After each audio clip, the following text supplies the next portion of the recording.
Postoperatively, we will generally see the patient 1 week later, and they will usually have an external splint or cast to remove, and sometimes, but not always, an internal splint, which is a small little silastic sheet that helps prevent scarring.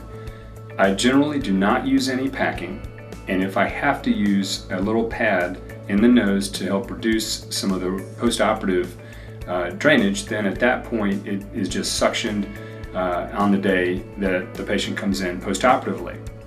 I don't use the traditional rolled up packing that everybody's heard about from their aunt or uncle or grandparent that had a rhinoplasty, and that scares them in the first place from even coming in and talking to a doctor such as myself. We see you at that time, the 1 week time period. My goal at that time period is to remove everything at that point, make sure that you're breathing well. There will always be a little swelling, and of course in some patients there will even be some bruising around the eyes. Usually the bruising that occurs is minimal and is on its way to being gone. As I like to tell patients, my goal at that stage is for you to be able to put on makeup or to go about your daily activities, and unless you've told somebody that you had a rhinoplasty, that they wouldn't know. After that first week visit, we will see you back usually in about 3 to 4 weeks thereafter.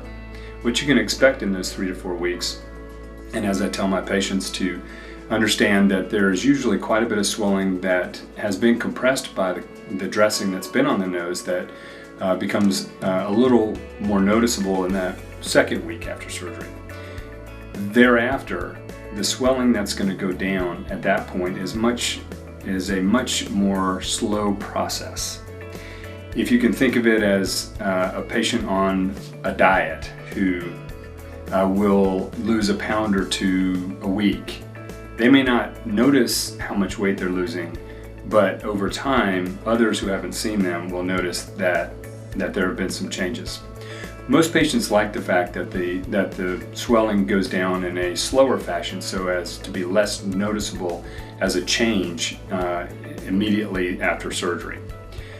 It can take up to 6 months or even a year for all of the swelling to go down, although in most of my patients, particularly the ones that have a reduction rhinoplasty or making the nose shapely and smaller, they will notice the changes right away.